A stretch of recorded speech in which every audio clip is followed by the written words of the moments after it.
So, hello, my name is Leanne Cassavoy, and I am a senior associate at Civitas Strategies. I am here with our president and CEO, Gary Romano.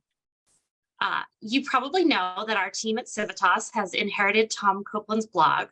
We took it over when he retired last year. And one thing we've seen since assuming responsibility for his blog is that Tom had a very active, engaged audience, an audience that sends in lots of questions. So we try to answer all of the questions that we receive. And if you've sent one in, you've probably gotten our individual response. But we've noticed through a lot of these questions that there's some common themes. And we thought it would be helpful for all of Tom's audience and our audience to see and hear the answers to these questions that we get. So you might have the same question that someone else has sent. So here we go. We're going to answer some of the common questions that we get in. And one of the common topics that we see is questions about food expenses and how to deduct them. So here's one that we got just recently. All right, so I'm going to pose this question to Gary. This is an actual question from a provider. So I just realized that I did not keep my personal food receipts separate from my business food receipts. Can I use my time space percentage to figure out the business portion of my food expenses? So the short answer is a great question. The short answer is no. So remember that your time space percentage it's very important and applies to a lot of things, right? Like in your home, around your home. And when you have anything that's mixed personal and business use, you definitely want to segregate those costs, 100%, not 100%, but you want to segregate them, right? You definitely want to do it. But the time space is not the way to do it with food. So there's a couple of ways you could do it. If you didn't keep the personal receipts, that becomes problematic. So in that case, what I would strongly recommend is, try to certainly get the costs, that you can, right? From here on out, start keeping those receipts. But you can use the standard deduction. And in that case, you're going to be using the Child and Adult Care Food Program Tier 1 rates, right? And those are ones that you could then use by meal. So you will need to have some sort of record as to who is in attendance, how many meals you serve, that sort of thing. But a lot of that you could be able to potentially reconstitute from your existing attendance logs and those sorts of things. But again, I wouldn't apply time space to that in particular. All right, thank you. Okay, so our next question is somewhat related, also about food expenses. This one is, I like to have a celebration when a child is graduating from my daycare program and going off to kindergarten. I take the child who is graduating out alone with me for a meal. It could be breakfast, lunch, or dinner. Is any of this meal deductible? So, this is a great question because and this is part of the fun of the questions that you all send in is that there's some that really fall into kind of gray areas. And so I actually took a fair amount of time looking up the specifics around this one because they're not really your customer or your client because it's the child of, but it's the person in your care. So there's really two ways to do it. One is you could take it as a 50% meal, right? Which means that you'd be deducting half the meal cost, but not the full meal cost, right? The other way that you could do it is if it's under $25, you could record it as a gift given. And both of those would be ways that would be in accordance with the IRS regulations. Perfect. So $25, that is the limit on gifts that you can give to children in your care? Well, it's just gifts in general that are deductible. Yeah. Perfect. Okay. So, and now we have a couple of questions on depreciation, which has been a pretty popular topic lately because. And why wouldn't it be? Depreciation is awesome. Sorry. Right. I think Gary might be the only one who thinks that. But here's our first question. So I saw some information about a recent change in the tax laws that would allow family care providers to deduct most home improvements in 1 year rather than depreciating them over a number of years. I am planning to put an addition on my home so I can expand my childcare business. It's going to cost more than $50,000. Can I deduct that in 1 year? So let's pull this one apart because this is a very dense question, right? First of all, there isn't, just to be clear, there isn't a tax that just applies to family care providers when it comes to deducting improvements. In this case, what I believe we're being asked is around bonus depreciation. Now, as some of you may know, bonus depreciation is a temporary depreciation regulation that lets you do a much faster depreciation than you normally would. The bonus depreciation applies to land improvements, personal property, which is a way of saying movable things. And by the way, those movable things can be quite large. So technically, like if you get a new oil burner or a new HVAC unit, that's considered to be personal property. I know it sounds weird, but it's true. Basically, it's anything that's less than a 20-year depreciation can use bonus depreciation. However, in this case, where you're talking about this this addition to the home, right? So it's now not just like, it's not like if we were talking about a kitchen renovation, it might be different. Actually, it would still be above 20 years, but with this addition to the home, that would be considered, part of a business use structure. So it'd be 39 years. So that wouldn't be eligible for bonus depreciation. A couple of other things on it related to depreciation before we move on to the next question. One is, do know that some of your states do not recognize bonus depreciation. So for example, New York State does not recognize it.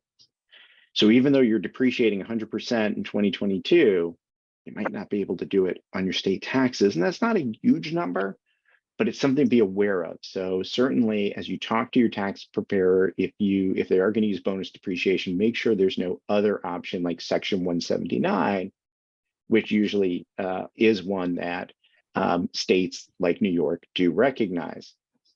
So definitely be aware of that mismatch around depreciation. The other thing to remember is bonus depreciation is temporary. And so 2022 is the last year it'll be 100%. If we look at the tax year and we're now, 2023, it's only 80% accelerated depreciation. Then it will go down over the next couple of years and eventually go away. So do know that bonus depreciation is not a permanent fixture, and starting this year, it's not going to be as much as it's been the past couple of years. All right, perfect. So now we have another question on depreciation, and I think everyone now knows why Gary might be the only one who loves depreciation. Okay, so this question is, I just wanted to confirm that any interior home improvement can be deducted in 1 year and does not have to be depreciated, correct?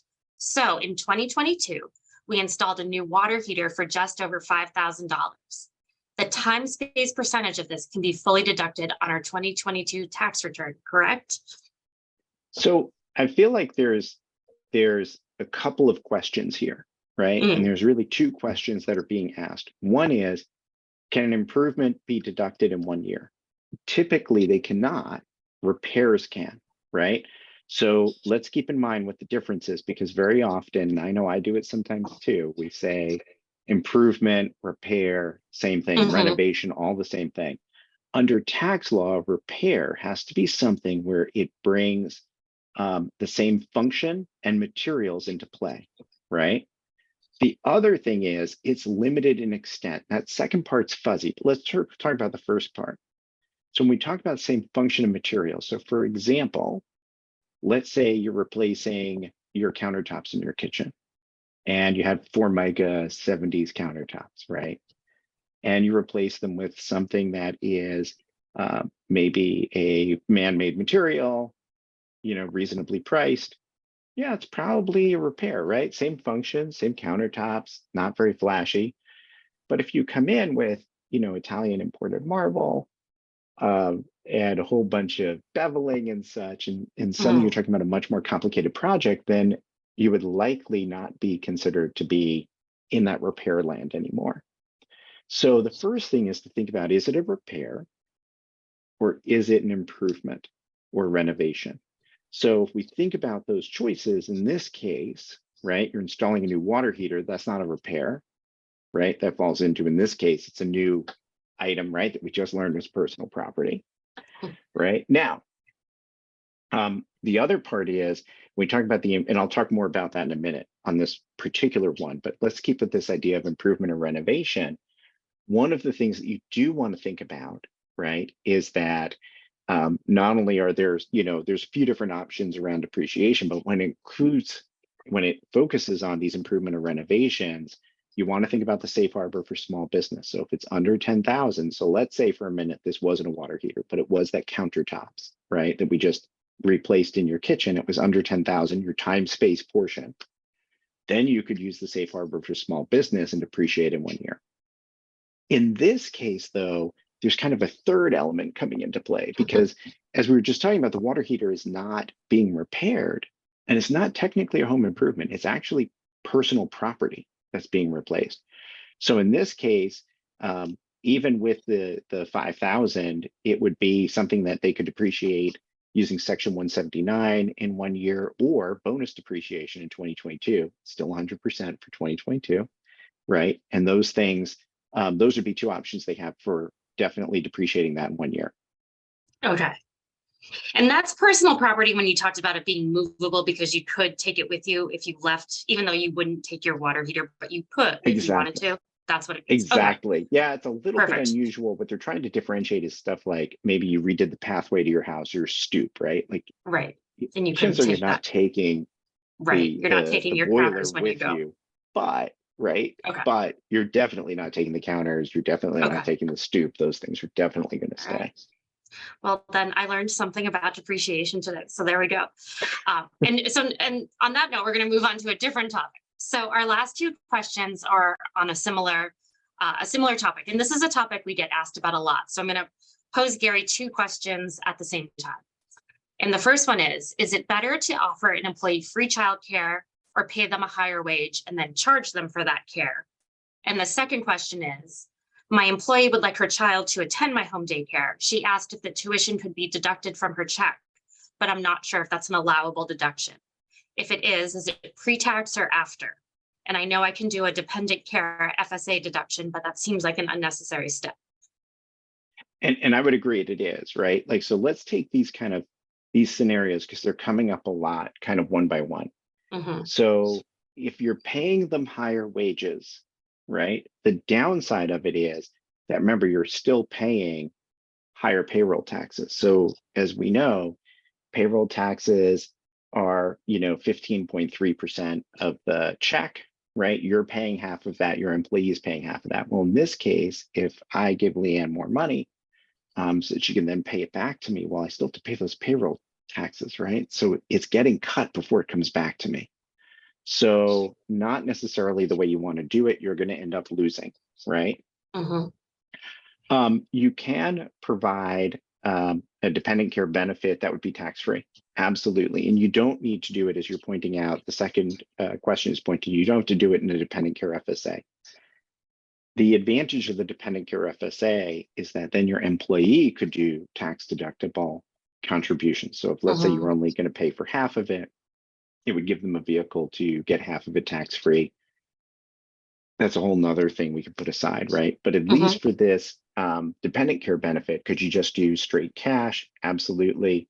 I'd have a policy in place. I would have a way to monitor it, right? So be able to show that you're deducting, that you're tracking that amount. And that will help you, right? Know that you're doing it in accordance. If you're ever audited, that you do have some sort of thing that says, yes, this is a policy we have. It wasn't just a handshake or something. It's a policy we have for our employees. It's only one, right? And I should say, in all of this, make sure it's an employee and not a contractor, right? Very different relationship. And again, you can deduct that amount, then it would not be taxable to you nor the employee. Not a bad way to go.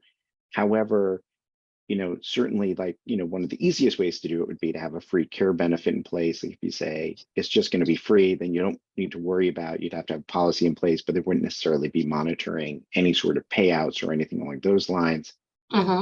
Maybe a little easier. The last thought I would have is, and this is going to be rare for you family care providers, but it's just something to be in mind, because I do get questions on this one a lot. There is a tax credit out there for 25% of your related costs if you're doing employee childcare. As a childcare provider, you actually have to have 30% or more of the kids be employees' children, right? So for example, if you had 6 kids in your care and you had an assistant, and 2 of the kids were theirs, then you could theoretically tap into that benefit for 25% of those related costs. So again, not a common occurrence, but one of the things we're seeing is with more family care providers and small to mid-sized centers offering childcare as a benefit for employees, we are seeing some that are coming to this 30% tipping point. So just keep it in the back of your mind. All right. Well, those are all the questions we had this time. Okay. We'll be trying to do this more regularly and sharing videos of us answering the questions that we get, because we do get a lot of the same topics over and over again. So I think it's useful for people to see them. So we will share these once a month. And if you want to ask us a question, you can head to the blog and look for the Ask Our Experts page. And we also encourage you, we are sending out regular emails with some of our popular blog content, and you can sign up for those regular emails on the bottom of any page on the blog. And that's all for us. So thank you. Excellent. Thank you all. You take care.